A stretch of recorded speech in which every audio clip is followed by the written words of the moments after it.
Another thing that happened in Sparrows Point, where I stayed with my grandmother very often, was something that is just very interesting, I think. In those days, everything was more simple. The war had just ended, and we can do things we couldn't do before. The ice cream man came, and people did this and that and the other thing, and families talked to each other and had a wonderful time. And one thing happened that I'll never forget. One day of the week, a man called the huckster, that's what they called him, the huckster, came to my grandmother's house, and on the front porch, very small, there was a swing. People had swings in those days. And I sat there with my uncle. My uncle was not very smart. In fact, he was not smart at all. He was as old as my father, but he couldn't do much of anything except pinch me all the time.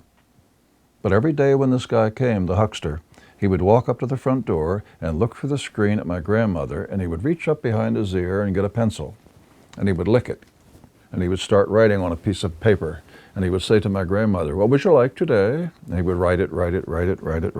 He would say, "Okay, I'll get those in just a minute for you," and then he would start to leave, and he would turn around very slowly. Now, when I watched this guy come up, I thought, holy cow, he's got hair coming out of his ears, his nose. He's got something missing over here. He's got a big thing like this. He looks like a male witch.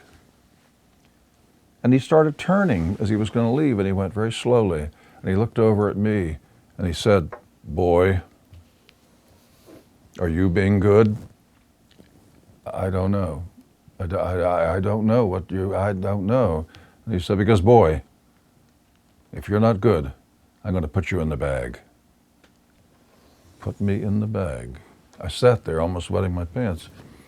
And I thought about it for a while, and I realized after it was over that he was saying something that parents say to children or people say to others.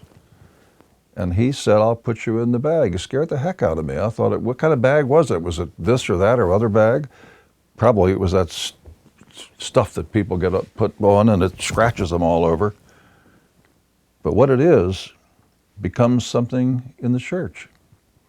If you aren't good in this church, we're going to put you in the bag, which means we're going to throw you out.